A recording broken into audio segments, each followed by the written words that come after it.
Good morning everybody, welcome to Stockradar Stocks and Move for another week. Today's date is the 12th of September 2024.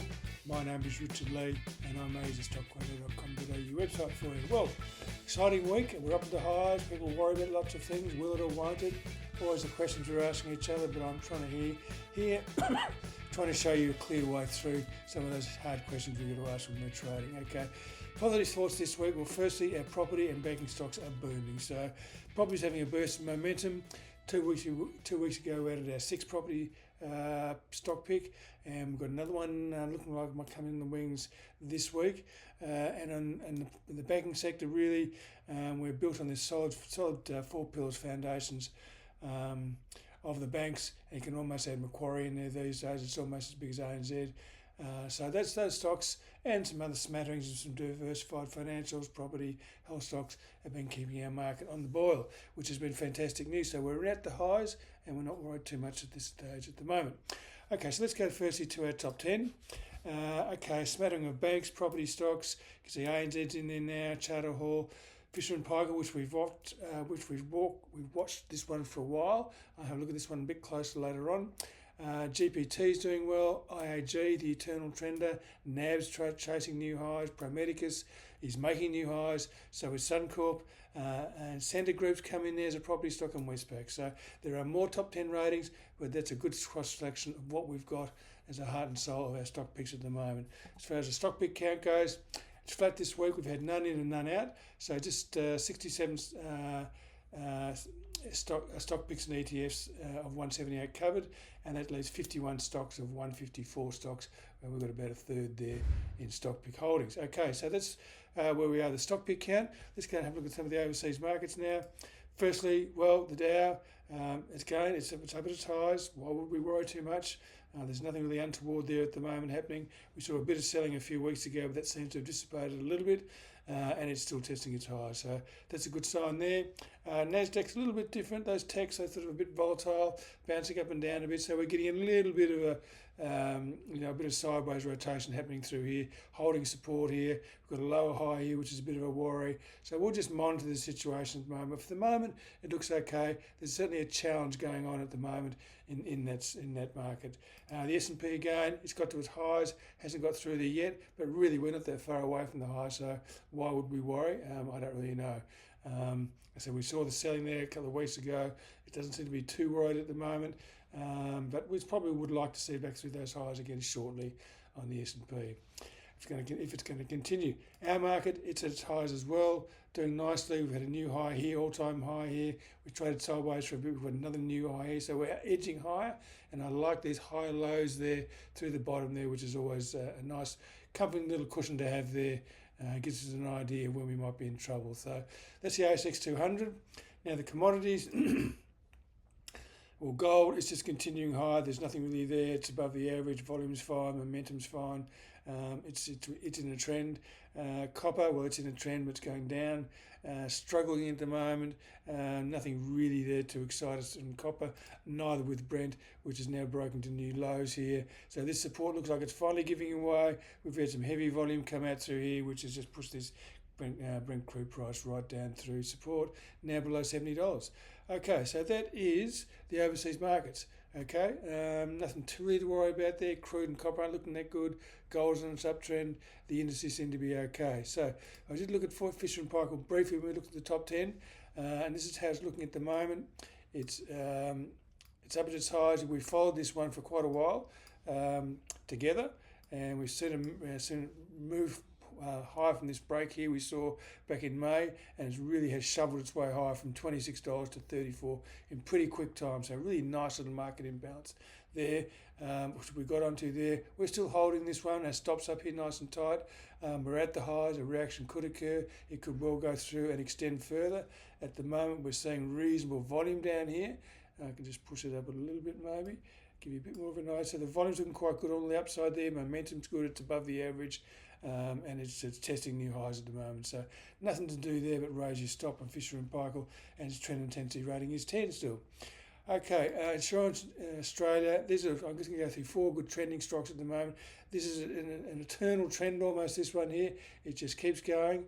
Insurance Australia, who would have thought the boring old insurer, was around about $5.40 June last year. It's now up around $7.80 just over 12 months. So that's been a nice rally there. Steady, higher highs, higher lows, above the average, which is providing support. Volume has been very good throughout here, and momentum has been nice and steady and strong. So it's really been a very good trend to watch that there, and a nice one to follow and an easy one to follow. Okay, the next one here, of course, is Westpac, which wasn't in the doldrums for a long time. It really has really scored some winners lately, and we're now really seeing, since we've seen this trend reversal down here at around about $22, $23, $24, I should say, this switch zone in here, it really has pushed its way higher. $24, nearly $31, so it really has been rocketing. Volumes have all been fine, momentum's been fine, and the moving average is fine. So again, a simple trend to follow to raise your stop. Okay, so just an example of some of the ones we have got recently. Another one here, which was probably we have looked at briefly, is Suncorp, and we can see here this big resistance here going back to 2014. It's now busted and is now making its way higher. Again, this can happen, this sort of pattern here where, you know, it's a time and price thing. Sometimes markets just stabilise a little bit, and it's a little bit hard to live through those things sometimes. But we've got to be patient with this. We're weekly traders, not daily or hourly, so we've got to let things happen, allow the markets to consolidate, take a breather before the buyers move it higher again. But this is a very good break. We've seen some good volumes through here, and it's now moving higher from an all-time high. So Suncorp is looking fine. Okay, now I did promise you one property stock, which we can have a look at here, which is GPT. And again, it's been a really nice performance and a nice big trend reversal here, high, low, then breaks to new highs here, so we get a good quality trend reversal. We're waiting for all this to happen and unfold, which gives us very strong evidence that the price is going to go high. And once it did get through these levels, it did move sharply higher. And I guess 540's got to be an objective there. Certainly the next resistance level, and we're currently at around about just over $5. So trend intensity rating is 10 for GPT. Some of the property stocks, as I said, are getting a nice little bit of demand, and they're starting to move ahead well, and some good momentum. So that's GPT, and there are others there which you can see on Stockradar if you want to go and have a look at the sector there.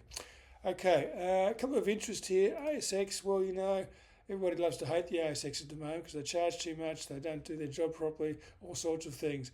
And they're the chief regulator of our market, so I don't know really what the story is there. But anyway, what has happened is that the ASX has come down from around about 95, got down to about 50, 55, and it's gone through a slow pattern here again, an ugly reversal pattern, but it is what it is.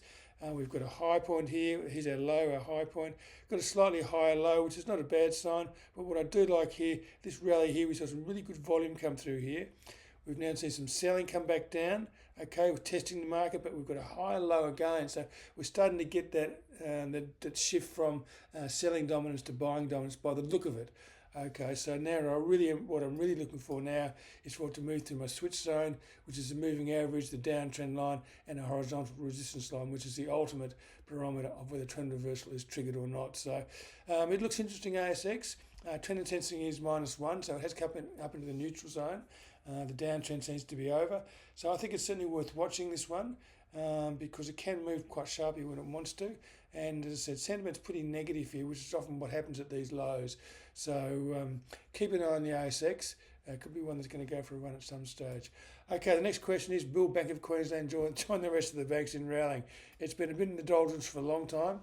But it's starting to behave interesting again, a bit like what we see at ASX there. We've got the downtrend here, we've got a low here, a high point up here, then we've got a higher low which has been supported pretty well, and now we're getting a test of this resistance level up here at around about 650.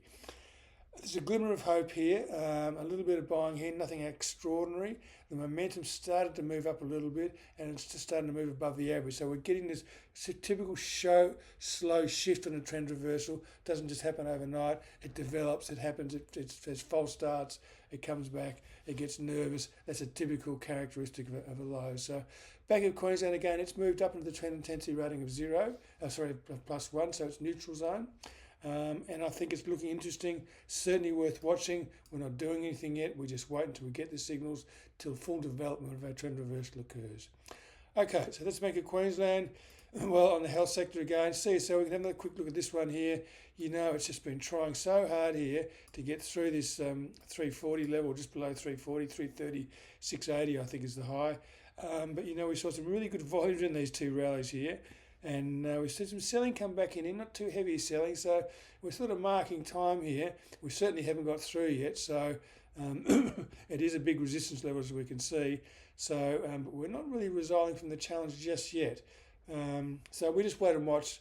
It may come back down. We don't know. It may go through. We'll just have to wait and see. The evidence will develop as we need it. So it's in the neutral zone of a trend intensity rating of +1. So it's cocked and ready to go as well. Okay, another interesting one is Qantas. Again, well, finally, it's been a bit of a no-no stock for quite some time, for the last couple of years. It's now starting to make some highs we haven't seen in a long, long time, up around 670, 680 at the moment. So that's looking very interesting here. We've also got a bit of volume appearing here. If I just squeeze this back up here a little bit, we've got a bit of volume appearing, nothing substantial really. We've got these higher lows, which I really like, and this higher high is developing really nicely, and the momentum's also positive, and it's above the average. So this stock, to me, is looking very interesting. Certainly worth keeping an eye on through Stockradar, getting updates on what we're doing with this stock, because it is looking interesting. Again, it's one of these stocks that there's been a lot of negative sentiment around when Joyce was around, a bit of cutthroat business and a bit of nastiness going on. But it seems like the new CEO might be turning sentiment around to bring back a bit of brand into Qantas, a bit of honesty and a bit of credibility. So we'll have to wait and see, but the market seems to be warming to the stock at the moment as it pushes above 670, 680. Okay, so that's Qantas. The only other one I could say is it's Seek, which I might have touched on this one a week or two ago. Again, we've got this sort of bottoming process here. Again, these are sort of a longer term ones, but really we've got a good downtrend and accumulation pattern. It tried to break up here and failed and returned back to the lows again. So we are getting a good force of accumulation, and some really nice buying is starting to occur at the moment, which is a good sign. The MACD, Momentum Index, is still below zero, which is not such a good thing, but it has sort of stopped going down, which is good. So again, we're part of the way through the trend reversal process, but not fully the way through. We need to build a bit more evidence on that. We need to get above the average. There's a resistance line up here, and a few more things will need to happen, like the Momentum Index getting above zero. So trend intensity rating is still -5 on Seek, so perhaps not quite ready to go, but certainly one worth watching. We know what our friends in car sales and Rare Group have done, so maybe Seek will catch up at some stage. Okay, so that's the stocks I've got for you today. Some interesting stuff for you, some good opportunities. We've had a couple of tough stocks this week, which would be AUB and Steadfast, which have all come back pretty nastily. So they're always stocks that don't go the right way for us, but it's more of the right things than the wrong things, and we've certainly been in those places with some really good stocks. You can see the Fisher & Paykel, IAG, Westpac, all those stocks have been doing really well for us. So in amongst those, there's always going to be a few losers in there which we need to cut out. Okay, so that's Seek. Now I just want to mention a couple of things in my trading tactics area. Really, the bank barometer, which I talked about before, it really is the barometer of our market. It takes up a huge proportion. You can see the market caps there currently of the stocks. Roughly 5 of the stocks, because Macquarie Bank is nearly up towards ANZ now, but 5 of those banks take up about 28% roughly of the ASX 200. So they have a big effect on how it moves. Other stocks that are in that top 10 with BHP, which is having a negative effect, CSL, which is sort of neutral, Wes has still been going up, Goodman Group's slowed down, and Fortescue's going down. So no real impetus there, apart from perhaps Westpac and Goodman Group of recent times. But really, if those banks start to correct, then our market is probably going to come back a bit. But that is not such a bad thing.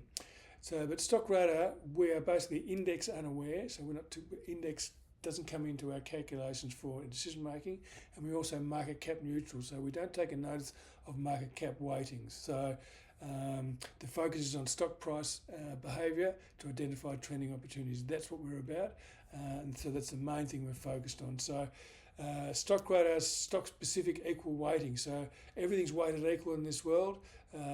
CBA carries the same weight as Ansell, or Breville Group carries the same weight as BHP. We treat them the same. We're not market capitalisation institutions, We just see stocks and we shoot for them, and our decision making is made for those simple price analysis tools that we use, not the ASX 200 as part of our decision making. So it's just a very, say index unaware, market cap unaware. We just try and keep the focus on what we really want to do, which is capturing trends. So what's next? Well, health stocks are starting to hum. We've picked up a few health stocks. I think I showed you a few of them last week. There's a couple more looking interesting at the moment. There's some other sectors that also we might be looking to move into soon as well. Some good stocks, diversified financials. We've already got some there. But anyway, so that's really most of what I've got for you today as far as stocks goes. Remember to subscribe to our free blog if you want to do that. Get the videos sent to you. Take a free trial and have a good look around Stockradar. Have a look at some of those opportunities we've got at the moment. There's always things going on. There's always things moving in and out of our stock picks. And then we've got our trading centre, which monitors everything for you, from entries to exits to reversals to stop losses. It's all there for you, and the all-important trend intensity ratings to rate each of your stocks as to what they're rating. Okay, so that's about all I've got for today. Focusing on those stocks we trade and make money from. That's what we really are all about. Outside influences are unnecessary noise. It's very hard to take it all in at once. It allows us to really drill down and concentrate on the things that matter to us, which is making the right decision with our stocks. Okay, that's all I've got for today. I hope you enjoyed the show. Watch your trends, heed your stops, stay safe, and I'll see you all next week. Thanks very much.